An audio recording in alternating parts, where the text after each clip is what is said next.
तो देखो आज हमारा टॉपिक है जो भारत के जो देखो जो नए स्टूडेंट हैं उनको मैं बता देता हूँ फिर जानकारी के लिए कि एनवायरनमेंट चल रहा था तो एनवायरनमेंट के कुछ टॉपिक बचे हुए हैं तो उन्हीं को कंप्लीट करना है आगे। तो कोई भी दिक्कत हो कोई भी कन्फ्यूजन हो वापस तुरंत रिवाइज भी कर लेंगे। ये एनवायरनमेंट एक बार कंप्लीट हो जाए उसके बाद ठीक। और जिन लोगों को इंग्लिश में समझ में नहीं आया वो मैं हिंदी में भी बोलूँगा। और कोई डाउट हो कन्फ्यूजन हो तो पूछ लीजिएगा प्लीज़।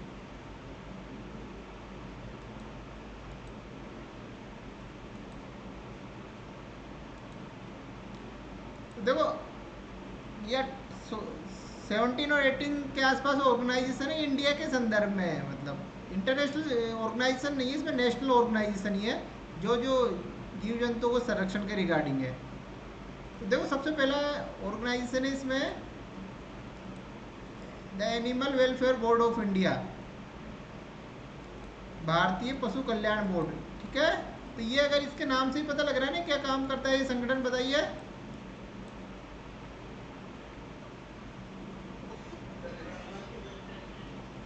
यस एनिमल्स के वेलफेयर के लिए काम करता है। ठीक है। देखो ये जो Animal Welfare Board of India is statutory advisory body on animal welfare laws and promotes animal welfare in the country. देखो जो ये संगठन है वैधानिक संगठन है, एक तो वैधानिक सलाहकारी संस्था है। ये देख स्टेचुरी एडवाइजरी बॉडी वैधानिक सलाहकारी संस्था है on animal welfare laws and promote animal welfare in the country. जो पशु संरक्षण के संबंध में कानून है और जो भारत में पशुओं का कल्याण है उसको प्रोत्साहित करता है मतलब। तो ये एक एडवाइजरी संस्था के रूप में काम करता है, वैधानिक संस्था है। ठीक है। देखो वो एक आपको पता है ना वो खेल है वो जलीकट्टू तमिलनाडु में, तो उसमें जानवरों के ऊपर अत्याचार होता है ना। तो उसको रोकने के लिए इसी संस्था ने याचिका दायर की थी कोर्ट में इनमें। तो ये इस टाइप के जानवरों के रिगार्डिंग कोई भी अत्याचार है या उनके रिगार्डिंग कोई भी तो उनके वेलफेयर के लिए काम करते हैं ये। ठीक है। Animal welfare of animal Welfare Board of India, भारतीय पशु कल्याण बोर्ड। तो वैधानिक संस्था है, स्टेचुरी बॉडी है, एडवाइजरी बॉडी है।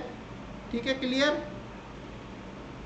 तो इसको स्थापित किया गया था 1962 में 1962 under section 4 of prevention of cruelty of animals act. मतलब जो जो आज पशुओं पर जो अत्याचार निवारण अधिनियम आया था ना 1960 1960 उसी के अंडर के उसी के तहत इसकी स्थापना की गई थी। ठीक है। ये जो इसका जो स्टूवार्डशिप मतलब इनकी संरक्षता में इनकी संरक्षण में ये रुक्मणी देवी अरुण डाले कोई ये महिला थी श्रीमती। इन्हीं के ये वेल नोन ह्यूमैनिटेरियन जो मानवता के लिए वर्क करता है मतलब। तो उन्हीं के संरक्षण में इसकी स्थापना की गई थी, उनके संरक्षण में इनकी इसकी शुरुआत हुई थी। ठीक है। 1962 में वैधानिक संस्था इसकी एक्ट के तहत स्थापना हुई थी। तो ये कौन सी बॉडी स्टेचुअरी बॉडी है।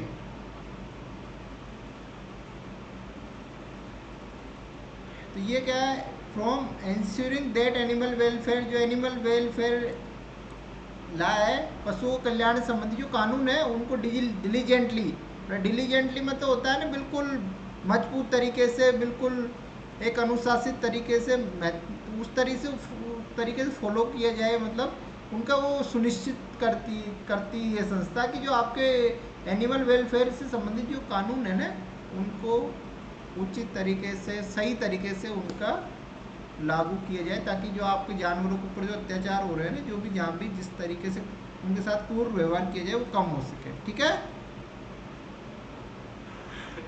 तो ये क्या टू प्रोवाइड ग्रांट जो एनिमल पशु कल्याण संस्था उनको ग्रांट भी प्रदान करता है अनुदान। और भारत सरकार को advising the government of India on animal welfare issue, पशुओं को कल्याण से संबंधित भारत सरकार को ये एडवाइज मतलब सलाह भी प्रदान करती है ये संस्था। ठीक है। तो ये 50 साल हो गए लगभग the board has been the face of Bharat में जो पशु कल्याण आंदोलन है ना उनका फेस रही है चेहरा रही है मतलब इसने काम किया। ठीक है। 28 मेंबर्स होते हैं और the term of office of member is for 3 साल के लिए कार्यकाल होता है एक सदस्य का। ठीक है।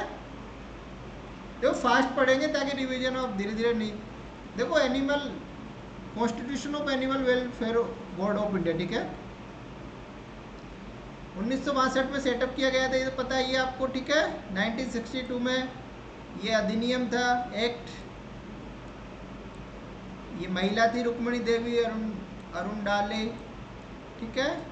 हेडक्वार्टर कहाँ है इसका बताइए?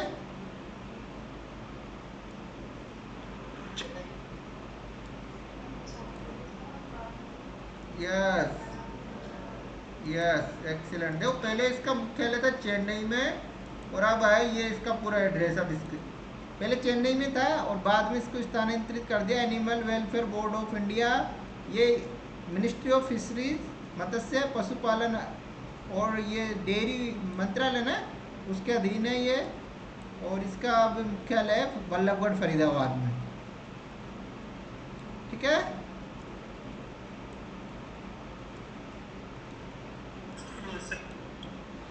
आगे बढ़े। ये मेंबर होते हैं इसके chairman, vice chairman, inspector general of forest, animal husbandry commissioner, representative of ministry of home affair से एक रिप्रेजेंटेटिव होता है, मिनिस्ट्री ऑफ एचआरडी एजुकेशन का होता है, लोकसभा के 4 एमपी होते हैं, और ये राज्यसभा के 2 एमपी होते हैं, 3 इंडिविजुअल होते हैं, ह्यूमैनिटेरियन होते हैं, ये इस टाइप।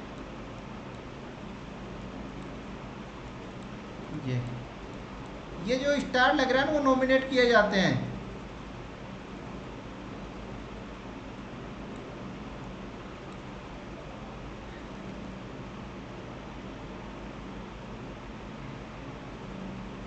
इसकी फुल फॉर्म क्या बताइए एसपीसीए की?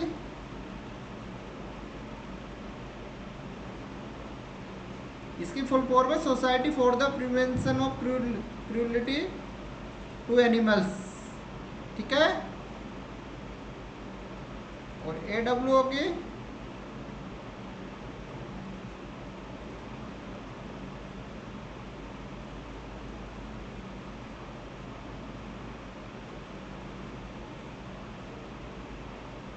बताइए, एडब्ल्यूओ की फुल फॉर्म क्या है?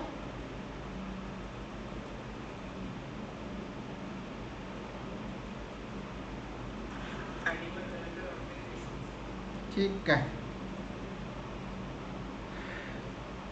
तो ठीक है, क्लियर हो गया ना? ये देख लीजिएगा, पढ़ लीजिएगा, ठीक है। आगे बढ़े। तो ये भारतीय पशु कल्याण बोर्ड के रिगार्डिंग पूरा क्लियर होगा। इसकी स्थापना कब हुई थी?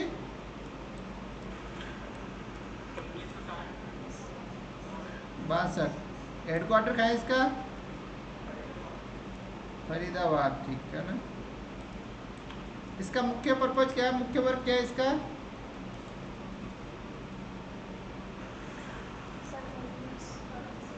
यस, मतलब पशु कल्याण के लिए वर्क करना, ठीक है। मेंबर कितने होते हैं? यस, ठीक। आगे बढ़े। अब है आपका केंद्रीय चिड़ियाघर प्राधिकरण। जानते ना जू अथॉरिटी तो क्या काम होता है? आप गए होंगे, सबने जू में विजिट किया होगा।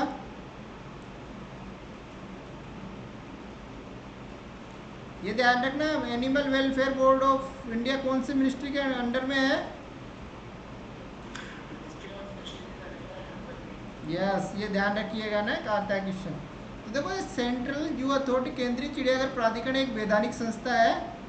ये मिनिस्ट्री ऑफ आपका पर्यावरण, वन और क्लाइमेट चेंज मंत्रालय के अधीन काम करता है। इट वाज कॉन्स्टिट्यूटेड इन 1992 में वाइल्ड प्रोटेक्शन एक्ट के तहत इसकी स्थापना हुई थी, ठीक है। क्लियर।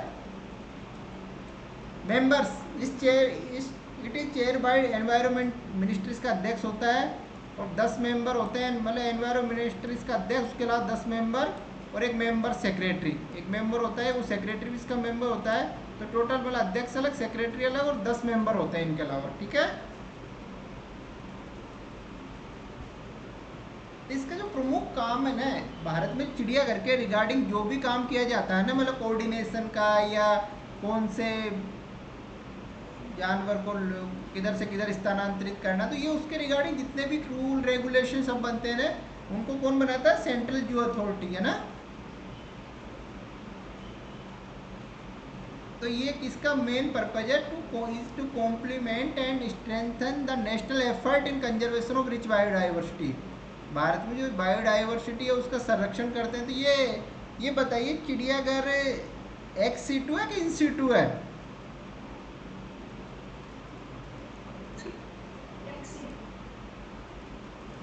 देखो एक तो दो होते हैं ना, एक मिनट,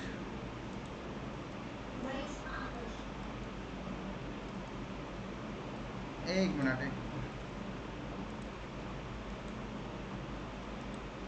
एक तो होता है एक्स सीटू और एक होता है इन सीटू, है ना।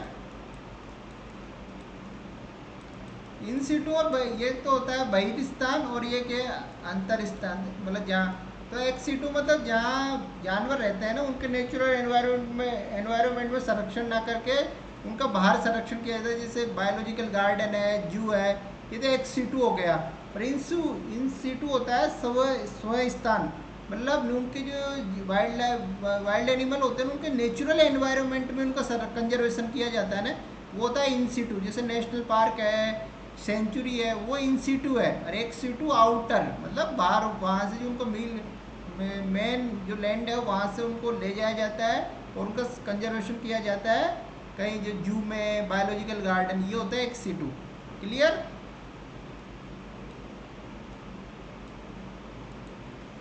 तो इसका देखो फंक्शनिंग है, द अथॉरिटी प्रोवाइड, ये जू को, जो जू के कौन सा जू कहाँ स्थापित करना है उसके रिगार्ड उनको रिकग्निशन प्रदान करती है, उनकी पहचान या उनको प्रमाण पत्र जो भी है। इसके अलावा रेगुलेशन करती है, ये जो भी जो आपके चिड़ियाघर है ना पूरे देश में अक्रॉस द कंट्री, उनका रेगुलेशन भी करती है। It lays down guidelines and prescribe rules under which animals में बी ट्रांसफर्ड अमंग जू नेशनली एंड इंटरनेशनली। ये क्या करती है कि जो भी आपकी भाई किस जानवर को किस चिड़ियाघर में कैसे, उनके रिगार्डिंग क्या नॉर्म्स है, क्या रूल्स है, क्या रेगुलेशन है, मानक है, नियम, ये तय करती है। मतलब इंटरनेशनली कौन से जानवर को लाया जा सकता है। जैसे आप ये चीज मान लो कोई भी जानवर है उसको चिड़ियाघर में लाना है, क्योंकि कई जानवर जिराफ किसी चिड़ियाघर में लाना है तो उसके लिए परमिशन चाहिए, उसके लिए कई रूल एंड रेगुलेशन होते हैं ना।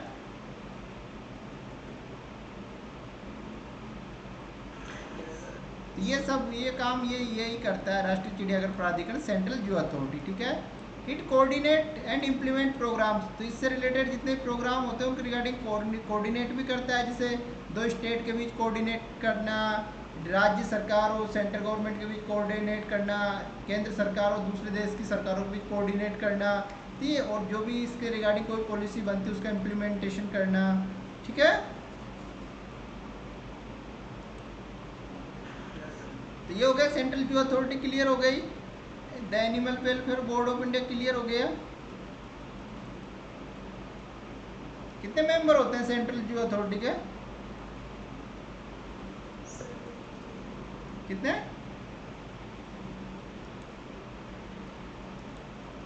सेंट्रल जू अथॉरिटी के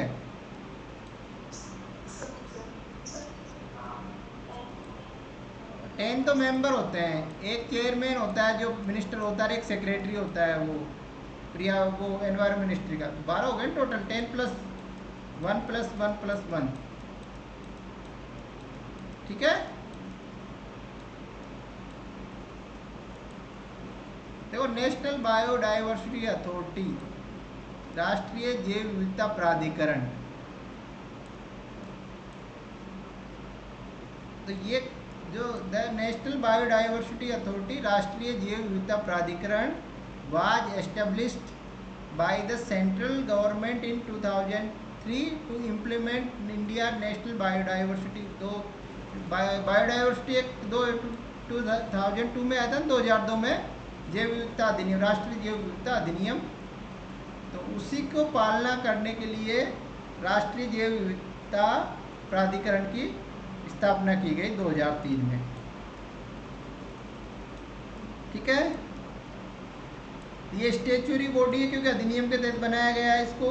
इसका काम था it perform facilitative, regulatory and advisory function. तो फैसिलिटेटिव मतलब कोई भी सरकार को कोई कानून या किसी को फैसिलिटेट करना, मतलब आसान बनाना है, या कोई भी काम है बायोडाइवर्सिटी उसको हेल्प करना, तो वो होता है फैसिलिटी। रेगुलेटरी मतलब कोई कानून बनाया उसका नियामक संस्था है।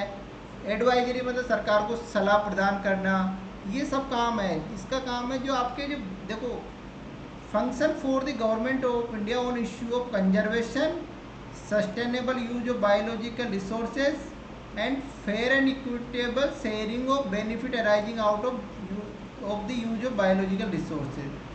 तो जो आपके जैविक संसाधन है ना, जैविक संसाधन क्या है बताओ, जितनी भी आपकी जैव विविधता है, ठीक है, तो उसका जो उसके कंजर्वेशन, उसके सस्टेनेबल यूज मतलब उसका संरक्षण, उसका संपोषणी यूज। संपोषणी यूज का मतलब, उपयोग का मतलब ये है कि वर्तमान पीढ़ी के लिए भी संसाधन, वर्तमान पीढ़ी की आवश्यकताएं पूरी होती रहे, need of current generation and जो फ्यूचर जनरेशन है उसके लिए भी रिसोर्सेज बचे रहे मतलब। और जो वर्तमान पीढ़ी है जो संसाधनों का यूज की कर रही है ना, उसको फेयर एंड इक्विटेबल डिस्ट्रीब्यूशन, मतलब सबको समान वितरण हो, मतलब जो संसाधन है ना देश के, उनको उसका लाभ सबको मिले, ये नहीं कि एक विशेष वर्ग को ही उनका लाभ मिले।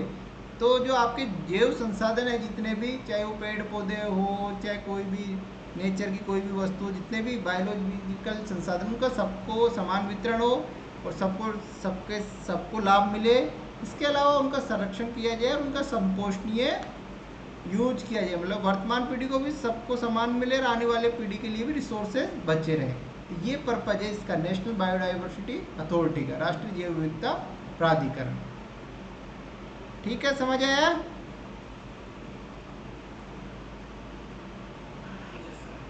कोई डाउट हो तो पूछ लीजिए प्लीज।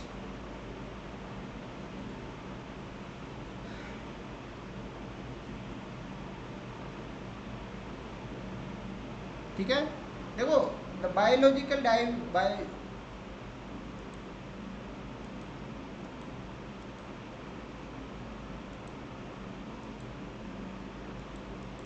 जैव विविधता अधिनियम mandate implementation of the provision of act through decentralized system with the NBA। जो ये आपका नेशनल बायोडाइवर्सिटी प्राधिकरण है ना, इसके तहत डिसेंट्रलाइज सिस्टम के तहत जो एक्ट के प्रावधान है उनको लागू करना, ठीक है, और सेंट्रल गवर्नमेंट को उसके रिगार्डिंग सलाह प्रदान करना, ठीक है। इसके अलावा इसका काम है sustainable use of its component, biodiversity उसके जो जितने भी कंपोनेंट है उनका संपोषणी तरीके से यूज करना, और जो उसके बेनिफिट है उनके बेनिफिट का सभी को लाभ मिले, मतलब ना कि किसी एक व्यक्ति को नहीं, सब व्यक्ति को उसका लाभ मिलना चाहिए, ठीक है। और ये advising the state government in the selection area of biodiversity importance to be notified under sub section 1 of sub section. ये हेरिटेज साइट है ना, उनके रिगार्डिंग जो हेरिटेज साइट घोषित की गई है गवर्नमेंट के द्वारा, तो उनको उनके रिगार्डिंग स्टेट गवर्नमेंट को उनको एडवाइज करना कि आप कैसे उनका संरक्षण कर सकते हो। NBA consider request by granting approval और otherwise for undertaking any act. ये जो ये 3 और 4, 6 के प्रावधान है इनके संरक्षण के रिगार्डिंग, उनके रिगार्डिंग कोई भी अप्रूवल आता है तो उसको अप्रूवल प्रोवाइड करता है। कोई रिक्वेस्ट आती है राष्ट्रीय बायोडाइवर्सिटी अथॉरिटी के पास, उनको अप्रूवल भी प्रोवाइड करता है। समझ आ गया? आगे बढ़े। अब देखो इसमें भी संस्थाएं, इसमें क्या डिसेंट्रलाइजेशन भी है। इसमें देखो एक तो राष्ट्रीय स्तर पर, तो राष्ट्रीय बायो कौन सी संस्था है राष्ट्रीय नेशनल लेवल पे?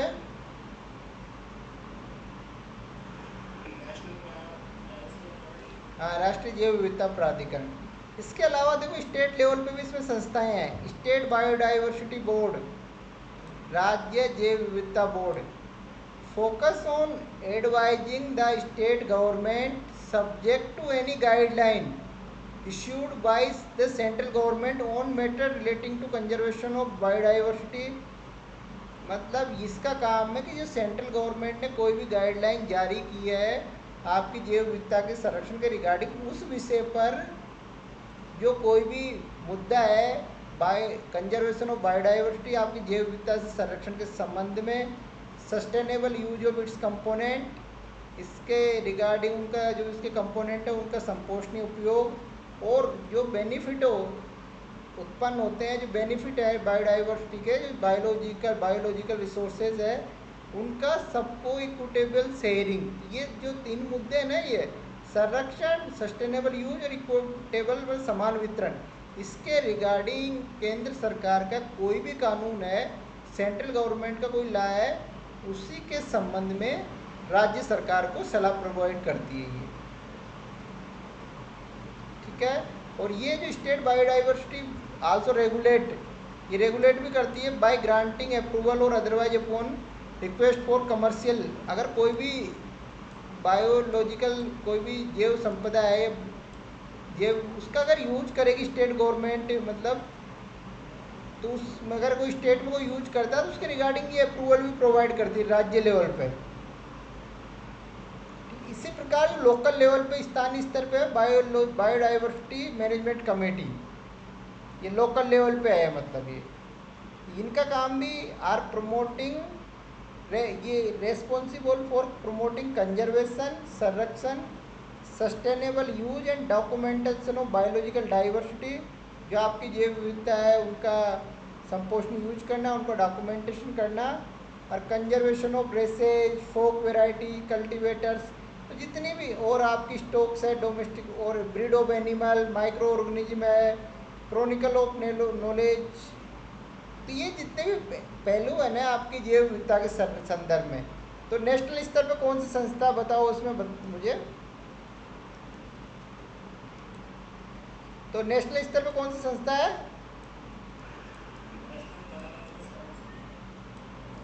राष्ट्रीय जैव विविधता प्राधिकरण, ठीक है। और स्टेट लेवल पर कौन सी संस्था है? State biodiversity board. और लोकल लेवल पर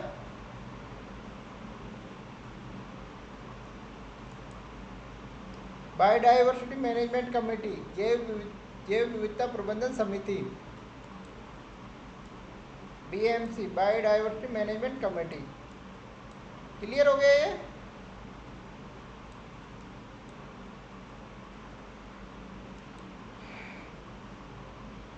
समझ आ गया ना?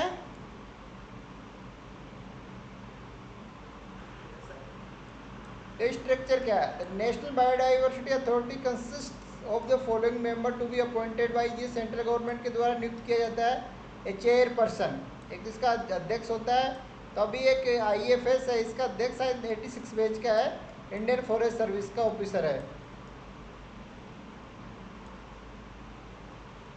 ठीक है। 3 एक्स ऑफिसियो मेंबर है, 1 from ministry dealing with tribals affairs and 2 representing the ministry of dealing with environment forest. ये बताइए एक्स ऑफिसियो मेंबर क्या होते हैं, बताओ।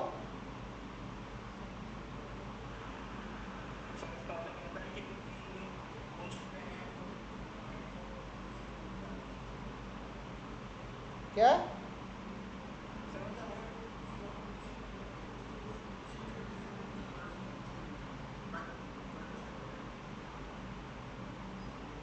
हाँ, मतलब वो उनको कोई चुना नहीं जाता, जैसे कोई सेक्रेटरी है तो सेक्रेटरी की वजह से मतलब उसका मेंबर है, ना कि उसको उसका कोई अपॉइंटमेंट हुआ है। जैसे उपराष्ट्रपति का, जैसे इसका राज्यसभा को अध्यक्ष होता है ना, चेयरमैन ऑफ राज्यसभा, तो उसका कोई चुनाव थोड़ी ना होता है जैसे लोकसभा अध्यक्ष की तरह, बस वो वाइस प्रेसिडेंट है इसलिए राज्यसभा का अध्यक्ष है वो, यही होता है ना।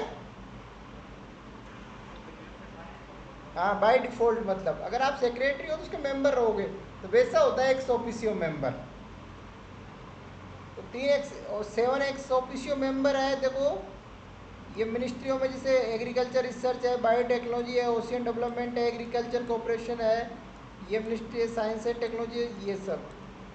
और तो 5 non official member to be appointed from specialist and scientist having special knowledge and experience in required matter, ठीक है। तो कितने हो गए? 3 और 7 10 और ये 5 15 और 1 16 हो गए ना। तो समझ आ गया इसका स्ट्रक्चर।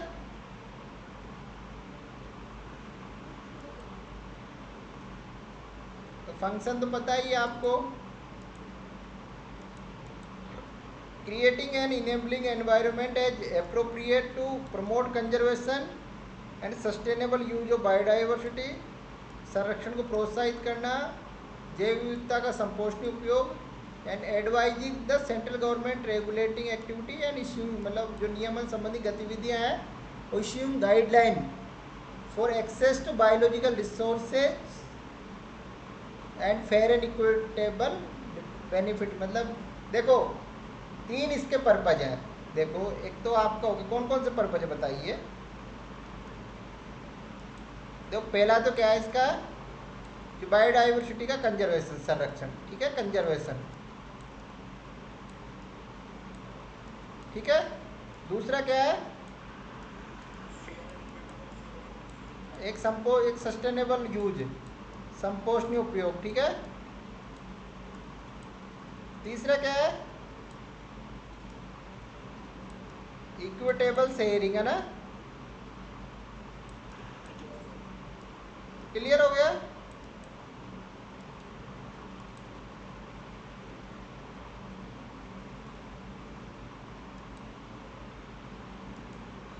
ठीक है, तो taking necessary measure to oppose the grant of intellectual property rights in any country. और देखो ये इसके रिगार्डिंग काम करता है। अगर भारत का कोई भी प्रोडक्ट है, भारत में उसको उपयोग है, भारत ने उसको बनाया है, और उसको दूसरे देश में कोई भी उसका पेटेंट प्राप्त कर लेता है, उसका विरोध करता है ना, उसके रिगार्डिंग नेसेसरी जो कदम होते हैं वो उठाता है ना।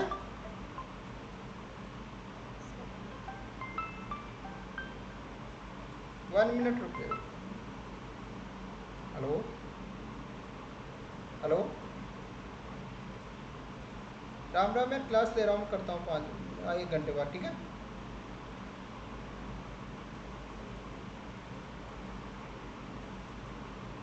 ठीक है, आगे बढ़ते हैं, ठीक है। तो ये देखो, in the canny country out, ठीक है, advising the state government in the selection of area of biodiversity import, ये हेरिटेज साइट जो घोषित की जाती है ना, उनके रिगार्डिंग स्टेट गवर्नमेंट को एडवाइज प्रदान करना। आगे बढ़े।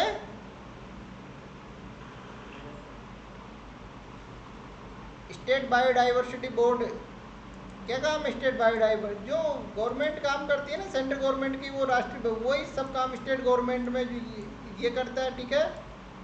इसका एक चेयरपर्सन होता है, 5 एक्स ऑफिशियो मेंबर होते हैं, और 5 वो होते हैं एक्सपर्ट, ठीक है। और all the members of SSB, जो स्टेट बायोडाइवर्सिटी बोर्ड के जो ज़्यादातर अध्यक्ष वो होते हैं ना, मेंबर, वो संबंधित राज्य सरकार के द्वारा नियुक्त किए जाते हैं। समझ आ गया, आगे बढ़े।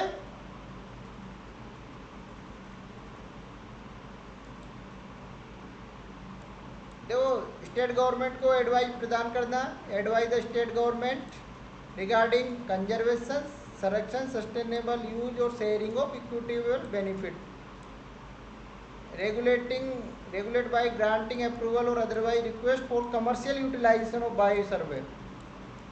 आपका जो बायो सर्वे और बायो यूटिलाइजेशन है बायोलॉजिकल रिसोर्सेज का, उसका जैव सर्वे हो या उसको उपयोग हो या यूटिलाइजेशन हो, उसके रिगार्डिंग अप्रूवल प्रोवाइड करना। देखो there is no state bio, union territory में कोई स्टेट बायोडाइवर्सिटी बोर्ड नहीं है,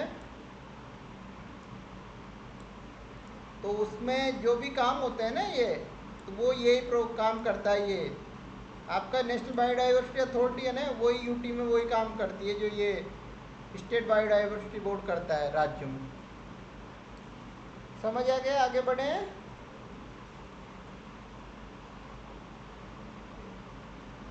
तो बायोडाइवर्सिटी कमेटी ये कहाँ होती है, बताओ कौन से लेवल पे होती है ये।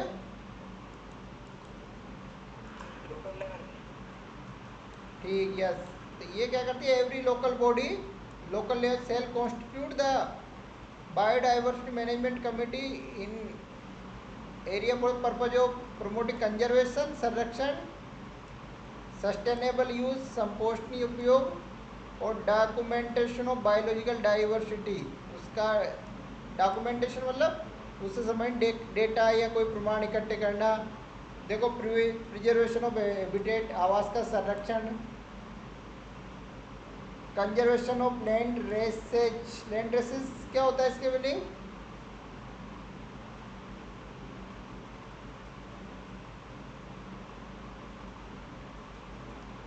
One minute.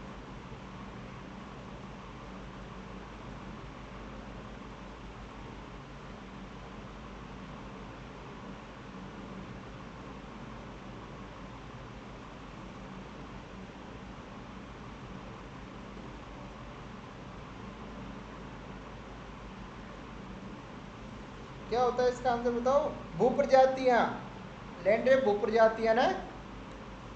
Folk varieties and कल्टी, जो फोक यानी क्या होता है बताओ? लोक, स्थानीय, लोकल।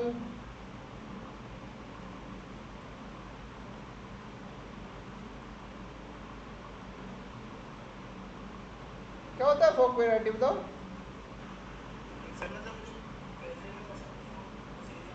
हाँ, ये आपके लोकल कल्चर को कोई दर्शाती है, फोक है ना लोकल, ठीक है, लोकल आपकी स्थानीय कल्चर को, ठीक है।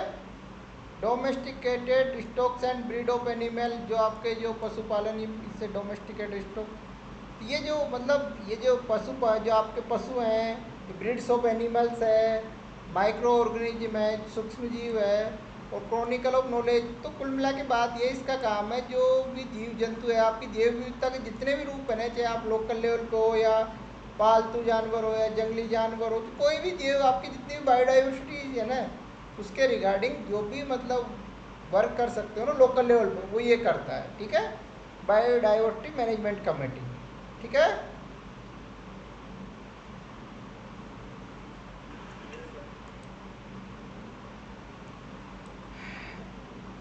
तो इसमें एक चेयरपर्सन होता है और 6 से ज़्यादा सदस्य नहीं हो सकते, मतलब अधिक एक तो चेयरपर्सन प्लस 6 सदस्य अधिकतम। Out of total member of BMC, इसमें 1/3 मतलब कम से कम नॉट लेस देन 1/3 तो वीमन होनी चाहिए, और 18% तो कम से कम शेड्यूल कास्ट और शेड्यूल ट्राइब से होने चाहिए, ठीक है। तो the chairperson of the biodiversity management committee shall be elected from the amongst the member of committee in meeting to be chair by chairperson. आपकी जो कोई लोकल बॉडी होगी ना, वहाँ का कोई चेयरपर्सन होगा ना, उसकी अध्यक्षता में मीटिंग कमेटी बने, वो इसको चुनेगी, मतलब, ठीक है। The chairperson of local body, एक minute, the chairperson of biodiversity committee shall be elected from the amongst the member of the committee in a meeting to be chaired by the chairperson of a local body, ठीक है। The chairperson of local body shall have casting vote in the case of tie, मतलब जो भी कोई भी स्थानीय संस्था, उसका अध्यक्ष तभी वोट डालेगा जब वो टाई होता है ना, कास्टिंग बराबर होंगे तभी, अगर बराबर नहीं होगा तो वो वोट नहीं देगा, ठीक है।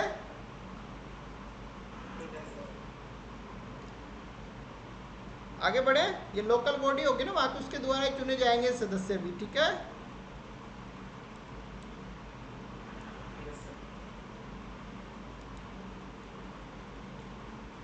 तो ये मेन फंक्शन ऑफ इसका prepare people biodiversity register to constitute local people concern. तो ये बायोडाइवर्सिटी रजिस्टर तैयार करना है इसका, जो लोकल पीपल्स के सहयोग से, ठीक है। The register shall contain comprehensive information availability and knowledge of local biological resources their medical, मतलब लोगों से जानकारी लेके आपके जो लोकल स्थानीय स्तर के कौन से पेड़ पौधे हैं, उससे कौन सी दवाई बनती है, उनके रिगार्डिंग जानकारी इकट्ठी करेगा, और उनके मेडिसिनल और दूसरे यूज क्या हैं, ठीक है। तो पहले तो क्या लोकल लेवल पे लोग हॉस्पिटल थोड़ी ना आते, वो तो अपने स्थानीय नॉलेज के हिसाब से ही तो काम करते थे, बताओ, दवाई जड़ी बूटियों के माध्यम से।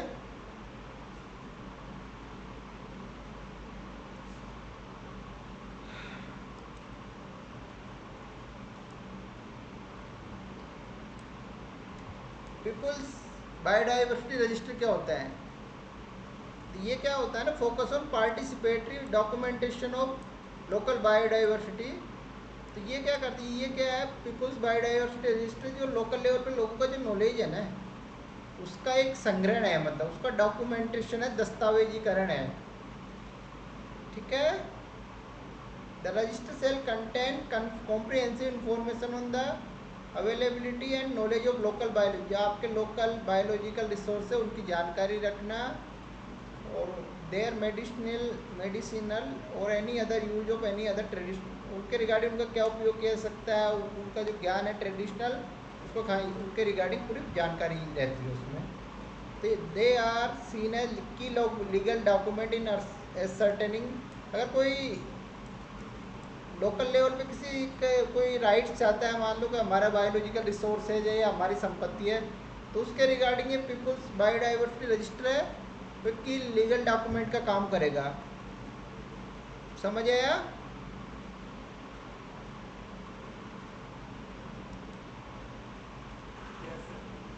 ये बायोडाइवर्सिटी हेरिटेज साइट है। ये क्या है? बायोलॉजिकल डाइवर्सिटी एक्ट है ना 2002, उसके तहत ये the state government consultation with local bodies में notify the area of by, state government है आपके लोकल बॉडीज के कंसल्टेशन से उनको बायोडाइवर्सिटी हेरिटेज साइट घोषित कर सकती है। इसमें देखो सेंट्रल गवर्नमेंट को क्या पावर है, एक मिनट रुको।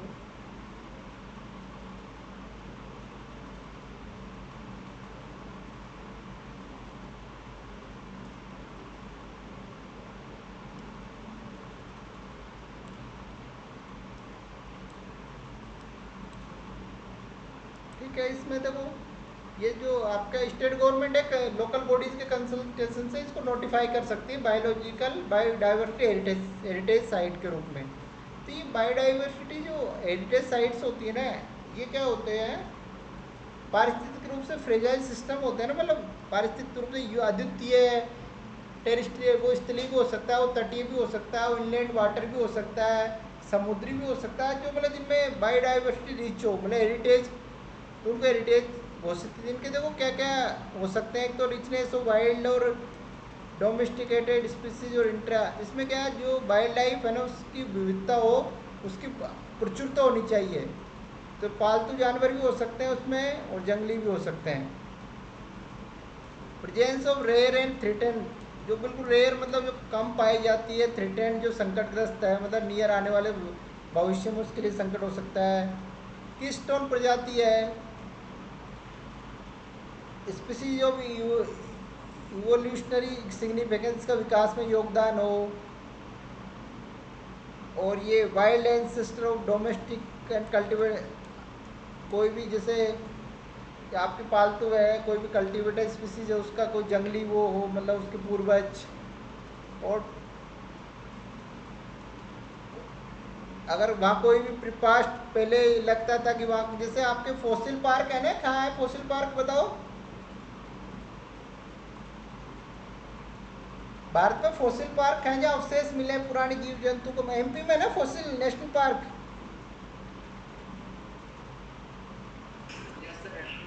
हाँ, पढ़ा था ना आप लोगों ने।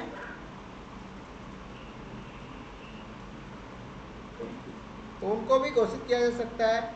इसके अलावा जो भी सिग्निफिकेंस कल्चरल है, इथिकल है, एस्थेटिक वैल्यूज है, मतलब और important for maintenance cultural dive, तो कुल मिला के बात ये कि इसमें सभी पॉइंट आगे जिसका मतलब जो पारिस्थितिक रूप से इम्पोर्टेंट हो, कल्चरली इम्पोर्टेंट हो, और उसको संकटग्रस्त हो आने वाले समय में, या की स्टोन स्पीसीज हो, तो जो भी मतलब इतने सारे पॉइंट है ना, अगर इनको फॉलो करता है एक को भी, तो उसके अकॉर्डिंग ये जो स्टेट गवर्नमेंट होती है ना लोकल बॉडी कंसल्टेशन से,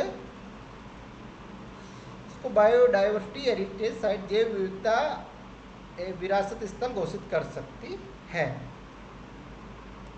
भारत में ये है अभी बायोडाइवर्सिटी हेरिटेज साइट, ये नेल्लूर में, बेंगलोर में, ओग्रेकान कर्नाटक में। इनके बारे में कल पढ़ेंगे कि इनके बारे में कौन कौन सी क्योंकि फेमस है। ये एग्रीकल्चर साइंस कर्नाटका में, अंबारगुड़ा है कर्नाटका में, ये ग्लोरियो वल्लापल्ली महाराष्ट्र में, ये दार्जिलिंग बंगाल में, मांडा मांडा सारू ये उड़ीसा में, डायलोंग विलेज मणिपुर में है, अमीनपुर लेक है तेलंगाना में। माजुली द्वीप कौन सी नदी पे है?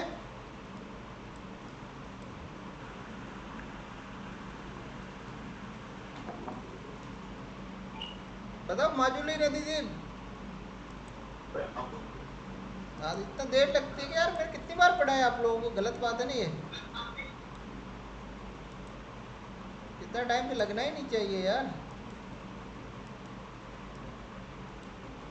बताओ।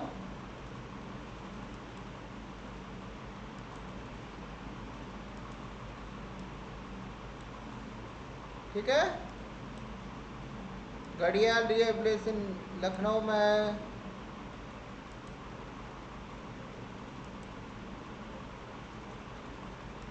ये वेस्ट दुर्गा, ये चिल्कीगढ़ कनक दुर्गा, ये पूर्वा ताली राई गोवा में, नारो हिल्स मध्य प्रदेश में, असरामाम ये कल पढ़ेंगे इनके बारे में एक अलग से, क्या क्या क्यों क्यों फेमस है ना, इनके पीछे फेमस होने के पीछे क्या रीजन है। ये देखो, ये मैप भी बनाया मैंने। कल इनके बारे में एक एक स्थान के बारे में पढ़ेंगे कल।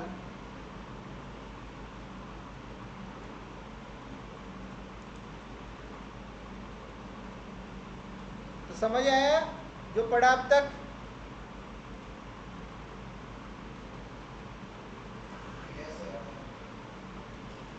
अब पढ़ते हैं अपनी wild life crime control bureau है ना,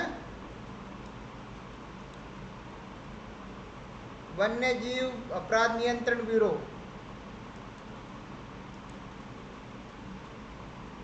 क्या है? वाइल्ड लाइफ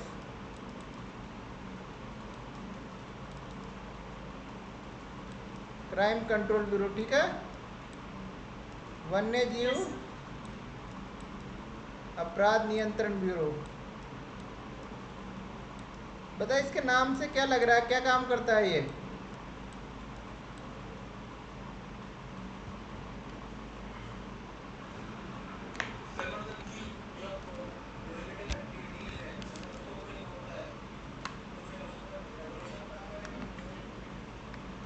अब यस, तो वन्य जीव, बिल्कुल करेक्ट।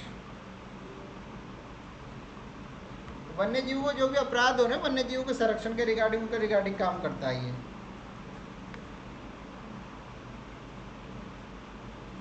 समझ आ गया?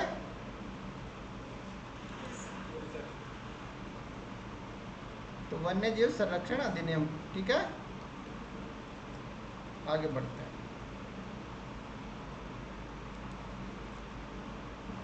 देखो, considering the seriousness of organised crime, जो आपके संगठित है, आप बताओ कि कौन कौन से अपराध होते हैं जीव जंतुओं के संबंध में, बताओ बताओ क्या।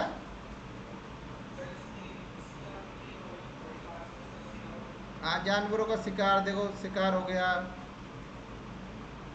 और क्यों करते हैं इनका शिकार? अंगों की तस्करी के लिए। दूसरा,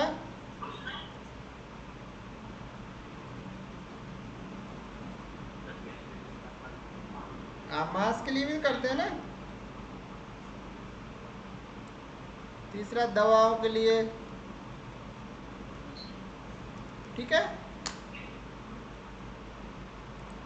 तो उन सबको रोक, तो considering the Wild life crime and illegal trade off Wild life parts and it's product, the Wild life crime control, एक मिनट, 2007 में स्थापना की गई थी इसके, कौन से एक्ट के तहत?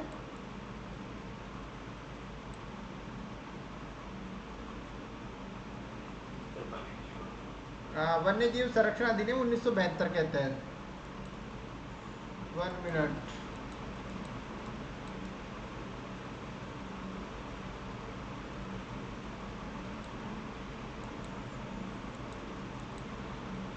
ठीक है। तो ये crime control bureau designated nodal agency for sites related enforce, क्या होता है साइट्स की फुल फॉर्म, क्या बताओ?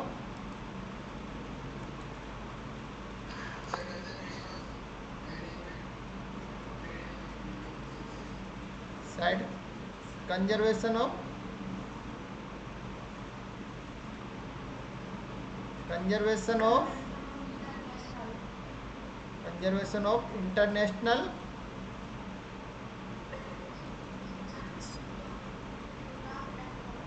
Yes, conservation of international,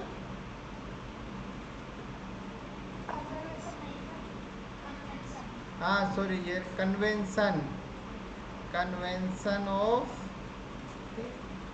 international trade in endangered species है ना, फ्लोरा एंड फोना ना, ठीक है।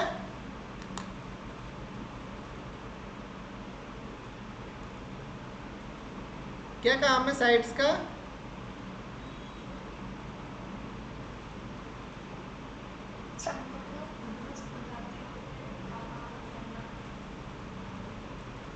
Okay good.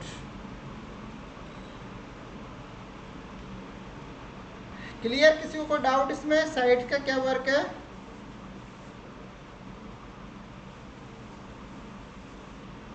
जो ये जानवर है ना, जंगली जानवर और जो संकटग्रस्त है, उनके रिगार्डिंग जो उनका व्यापार होता है ना, उसको कंट्रोल करना या उनका संरक्षण करना।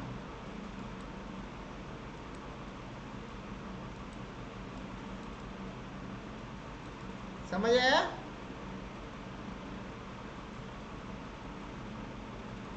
कि नहीं आया?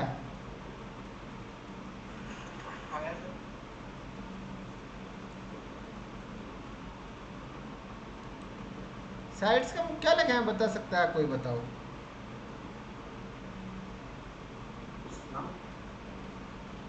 हाँ बताओ। द कन्वेंशन ऑन इंटरनेशनल, बताओ कहाँ है, देख के बता दो यार। Yes, confirm, good.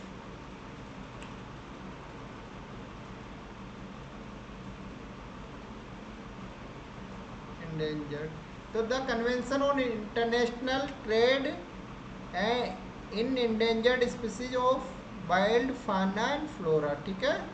यस, ठीक है। ये कौन सी, ये स्टेचुरी मल्टी डिसिप्लिनरी बॉडी है, किसके अंडर में काम करता है ये?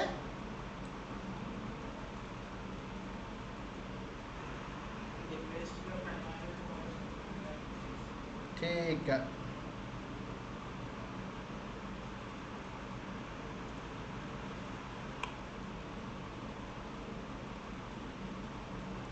इसका देखो, इसके मेन रीजनल ऑफिस है 5 दिल्ली में, इसका हेडक्वार्टर है कोलकाता, मुंबई, चेन्नई और जबलपुर, ठीक है। और 5 बॉर्डर यूनिट है, रामानाथपुरम, गोरखपुर, मोतिहारी, नाथुला और मोरे, ठीक है। ये इसके 5 बॉर्डर यूनिट है। Under the Wild Life Protection Act 1972, wild life crime control Bureau is mandate to collect and collect intelligence related to organise, देखो इसका काम है कलेक्टेड कोलेक्ट मतलब सूचना इकट्ठी करना, कोलेट मतलब एक दूसरे से कोलेट करना, वाइल्ड लाइफ क्राइम के रिगार्डिंग जो भी सूचना है उनको इकट्ठा करना। अगला है disseminate the same to state and other, और जो भी सूचना मिलेगी उनको डिसिमिनेट मतलब प्रसारित करना, जो स्टेट गवर्नमेंट और अदर इन्फोर्समेंट एजेंसी है ना, उनको बताना ताकि वो क्रिमिनल को एप्रीहेंड कर सकते, मतलब गिरफ्तार कर सके, ठीक है।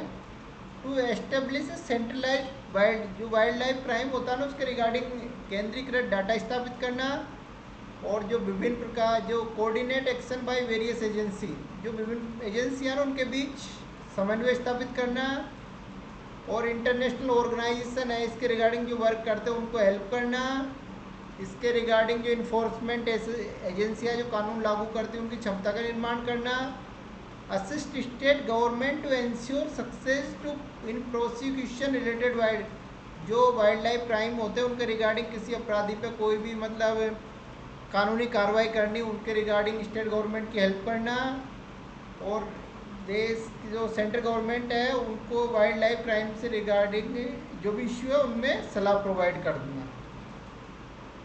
It also assist and advise the customs, जो कस्टम अथॉरिटी है ना, जो बॉर्डर पे आपके जो क्या नाम है जांच करती है, जो भी तस्करी करके लाता है उनको भी उनकी हेल्प करना, उनको एडवाइस प्रदान करना, उनकी सलाह उनको एज पर provision of Wild Life Protection Act CITES और भारत की आयात निर्यात नीति के हिसाब से कि किस किस वस्तु को परमिशन है किसको नहीं है। समझ आ गया? हेलो,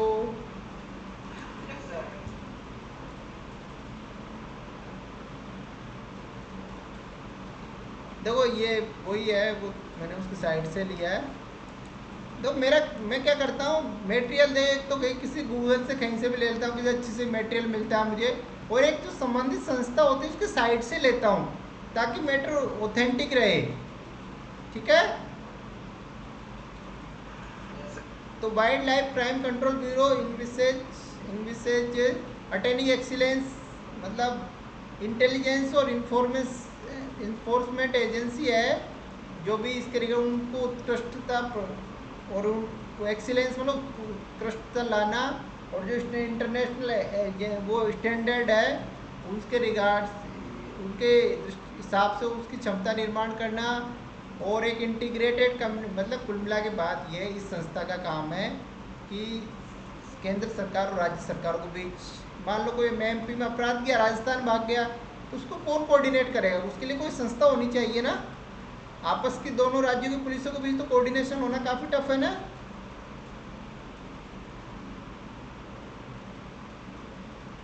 तो कुल मिला के बात ये है कि प्रॉपर जो सूचनाओं को इकट्ठा करना, उनको मतलब एक प्रसार करना, राज्यों के एजेंसियों के बीच कोऑर्डिनेशन का काम करना, और जो कानून है इसके रिगार्डिंग उनका प्रॉपर इम्प्लीमेंटेशन और प्रॉपर वो करना, मतलब ताकि जो ये अपराध होता है ना वन्य जीवों के संदर्भ, उनको उन पर रोक लगाई जा सके।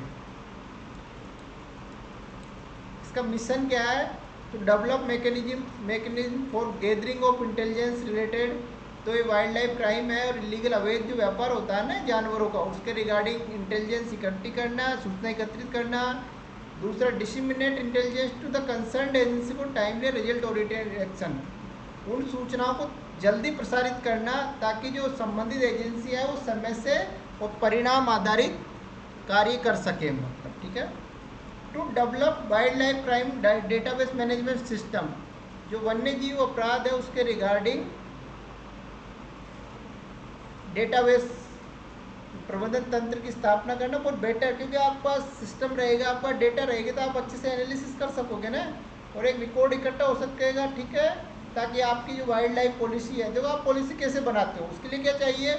अगर आपको कोई भी नीति बनानी होती है तो उसके लिए डेटा चाहिए होता है ना।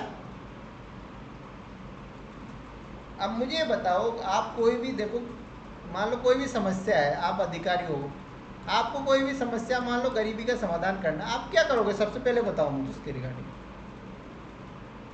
मान लो गरीबी का समाधान करना है आपको, क्या करोगे बताओ?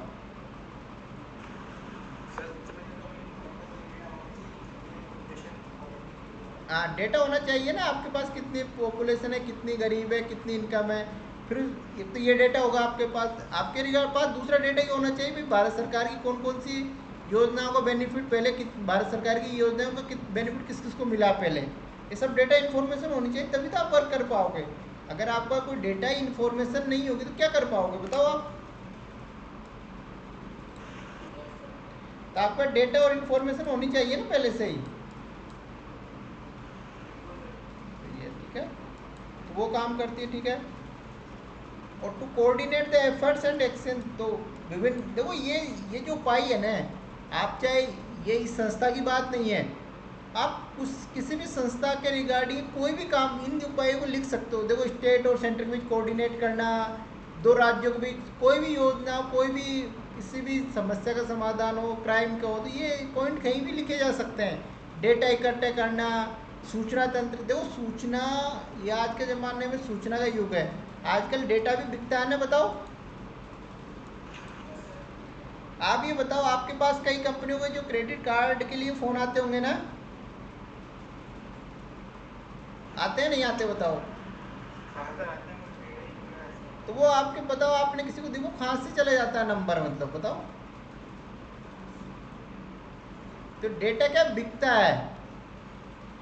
आप किसी कहीं जाते हो ना, कोई शोर वगैरह, मॉल वगैरह में, तो वहाँ कई क्रेडिट कार्ड वाले आप अपना पूरा डेटा दे आते और वो बेच देते हैं उनको फिर। तो डेटा की बहुत बड़ी कीमत, डेटा बिकता है आज के ज़माने में, ठीक है। इसके अलावा इसका वर्क है टू डेवलप इंफ्रास्ट्रक्चर के, आधारभूत संरचना और क्षमता निर्माण। ये ऐसे पॉइंट है ना, आधारभूत संरचना का विकास और क्षमता निर्माण, इनको कहीं भी लिख सकते हो आप। आपको क्योंकि देखो क्या होती है आधारभूत संरचना, बताओ।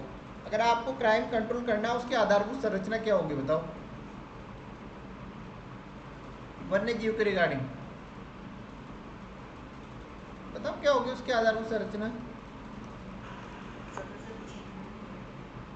जो वन्य जीव संरक्षण है, मान लो वन्य जीव अपराध है, उसके रिगार्डिंग आधारभूत इंफ्रास्ट्रक्चर डेवलप करना है आपको। तो उसके रिगार्डिंग क्या है इंफ्रास्ट्रक्चर डेवलपमेंट।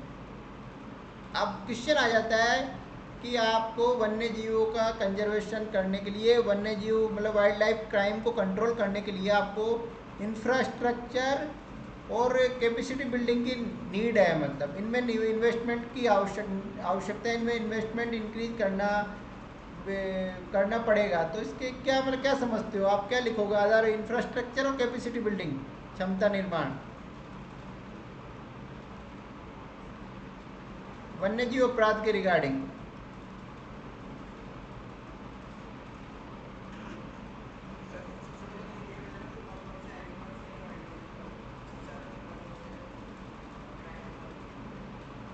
नहीं नहीं, आप ठीक है वो जान पर आप आधारभूत संरचना से संबंध क्या है मतलब।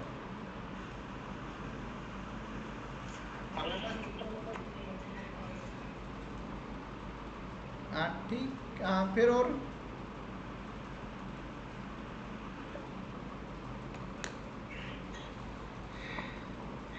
बताओ बताओ बोलिए।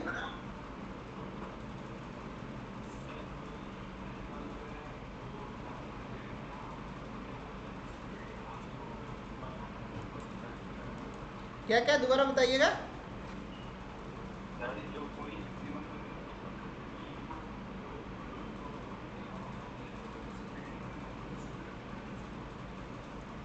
यार आवाज थोड़ी ना बना सकते हो आप।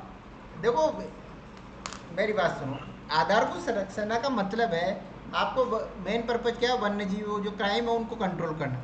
तो उसके रिगार्डिंग आधारभूत संरचना क्या होगी। आधारभूत संरचना होगी कि जैसे वन्य जीव अभ्यारण्य, उनके रिगार्डिंग जो चौकियां हैं उनका विस्तार किया जाए, ठीक है।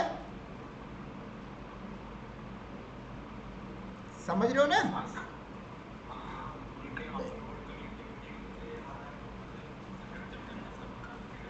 तो रोड कनेक्टिविटी कहाँ से, मतलब जो चौकियाँ हैं वनों, मतलब चौकियाँ हैं उनको सर बढ़ावा देना। दूसरा है कि जो मॉनिटरिंग, माइक बंद करो हर्ष आपका। दूसरा है आधारभूत संरचना में कोई भी संस्था है, मान लो वाइल्ड लाइफ, उनके लिए कुछ संस्था का क्योंकि अगर संस्था ही नहीं बनेगी तो वो खा रहेंगे कर्मचारी, उनके लिए भी एक तो कुल मिला के बात ये उनसे जो जुड़े हुए लोग हैं उनके वन्य जीवों के, जहाँ जहाँ भी वन्य जीव है जैसे नेशनल पार्क है, सेंचुरी, वहाँ आधारभूत संरचना डेवलप करना, चौकियाँ डेवलप करना, सैटेलाइट मॉनिटरिंग और ये सब, मतलब जो भी नेटवर्क नहीं तो नेटवर्क की स्थापना करना, वो आपके रेडियो कॉलर, ये सब आधारभूत संरचना में आएंगे मतलब।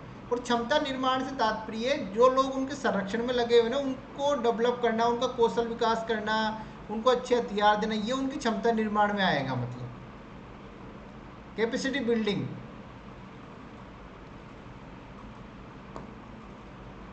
समझ आया। चलो आपका घर है, आप उसमें रहते हो और आपका संरक्षण करना है, तो आधारभूत संरचना में तो क्या आएगा, आपके घर की मजबूत दीवारें, बरसात से आपकी रक्षा, ये तो सब आधारभूत संरचना आएगी ना। और क्षमता निर्माण में आएगी आपका खुद का डेवलपमेंट, आप पे कोई अटैक कर रहा था, आपको लड़ना आना चाहिए, आपकी कितनी कैपेसिटी, आपको बंदूक चलाना आना चाहिए, वो सब क्या आएगी, क्षमता निर्माण, कैपेसिटी बिल्डिंग। समझ गए।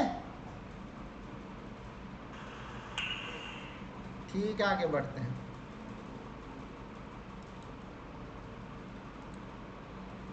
ये हो गया to implement obligation under various, जो भी इंटरनेशनल कन्वेंशन है, प्रोटोकॉल है, उनके रिगार्डिंग जो भी उनकी पालना करनी है उसके रिगार्डिंग इंफॉर्मेंस एनफोर्समेंट एजेंसियाँ उनको प्रयास करना, उनको गाइड करना कि भाई ये नहीं, जो भी लीगल प्रोविजन है, जो कन्वेंशन है, उनका पालन किया जाए, मतलब ठीक है। और सरकार को जो भी वाइल्ड लाइफ क्राइम में होते हैं उनके रिगार्डिंग नेशनल और इंटरनेशनल स्तर पर कोई भी कानून है उसके रिगार्डिंग सलाह प्रदान करना, और अपनी जो पॉलिसी उसमें क्या चेंज किया जा सकता है उसके रिगार्डिंग। तो कुल मिला के बात यह कि सब बातों की एक बात यह है कि जो भी wild life crime control bureau का पर्पज है कि जो भी अपराध होते हैं ना वन्य जीवों के संरक्षण के रिगार्डिंग, वन्य जीवों के से संबंध, उनके रिगार्डिंग जो भी करना है ना, कोई पॉलिसी में गवर्नमेंट को सलाह देना, उनको संरक्षण देना, कोडिंग, सब काम इसका ही है, मतलब ठीक है।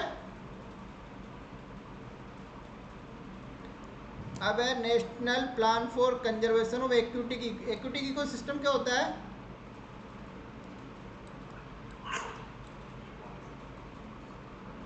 हाँ, ये वेटलैंड होती है ना, आर्द्र भूमि, उनके रिगार्डिंग है ये।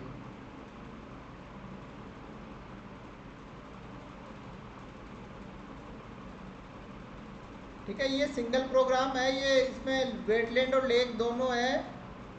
ये सेंट्रली स्पॉन्सर्ड स्कीम है करंटली, ये union ministry of environment forest के द्वारा इम्प्लीमेंट किया जा रहा है। 2015 में इसको ये आपका राष्ट्रीय झील संरक्षण प्लान और नेशनल वेटलैंड कंजर्वेशन प्रोग्राम था, दोनों को मर्ज करके किया गया था। तो ये क्या करती थी, पहले दो योजनाएं थी ना, उनको एक कर दिया इसने।